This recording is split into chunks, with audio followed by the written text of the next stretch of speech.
بسم الله الرحمن الرحیم. السلام علیکم ورحمت الله وبرکاته. امید در وکوم چې تاسو ټول په ټیک ټاک کې د صحت نه باخوند او مزه اهلی. الله پاکم خوشاله آباد ساته. نن چې کوم زموږ ټاپک دی دا د شب قدر حواله سره. نو شب قدر الله پاک په دې امت باندې د احسان کړی دی. د شب قدر په شان بهترین شپه الله پاک دې امت لور کړی دی.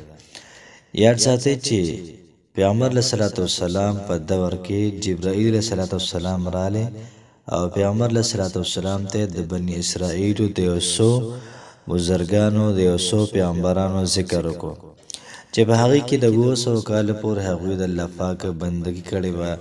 د ورځې جهادونه د غرنګي روزه د ورځې او شپې ټول شپه د الله پاک بندگی. نو پیغمبر علیه الصلاۃ والسلام ډیر زیات خفه شو، صحابه کرام خفه شو چې ګور هغوی 200 کاله بندګي کړې ده، 300 کاله کړې ده، سترګو د رب نافرماني نه ده کړې او زمونږ عمرونه 80 کاله دي یا 20 کاله دي یا 50 کاله دي. نو په دې کې موږ څومره عبادت د الله پاک وکړو.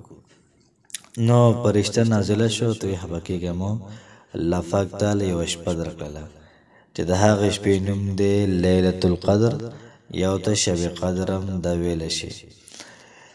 نو چې کوم بنده پر شپه کې بندګي وکړه د الله پاک، نو الله پاک ول د زر میاشتو نه ډیر زیات ثواب ورکړي. مطلب دا کړه چې زر میاشت سره مسلسل د لګیاوي او مسلسل ول الله پاک د نیکیانه لیکي، نو د هغې نو له ثواب ورکول شي. فرمایي چې دومره قدر شپه را چې پر شپې باندې ټولې فرشتې د محترمو د دنیایي زمکه ته دارا کوزيږي او د غرنګي د ټولو سرداری د حضرت جبرائیل علیه السلام دی. فرمایي چې کوم ټایم کې دوی را کوزيږي د شپې را کوزيږي د ماښام د اذان نواله تر سار اذان پورې په دغه ټایم کې درا کوزيږي. نو کوم کسان چې ذکر کوي هغه سره په حیراله کې، کوم کسان چې ولاړ له قیام کوي هغه سره په حیراله کوي، کوم کسان چې قرآن مجید تلاوت کوي او په هغه شپه کې لګیا دي هغه تم په حیراله وي، هغه سره محترم د الله سره لاوي. او چونګ پرشتي د نور نه پیدا نه پته لګی نه، باقی د پرشتي د ځین نه پرې دي ار یو زیته محترم د پرشتي دا ورسي. او دغه رنګ یو حدیث کې راغلی پیغمبر علیه السلام فرمایي چې من قام لیلۃ القدر، کم سړی د شب قدر په شپه باندې او درېد ایمانا و احتسابا، ایمان په حالت کې او په نیت د عبادت سره، غفر له ما تقدم من ذنبه، ټول ګناهونه الله پاک معاف کوي.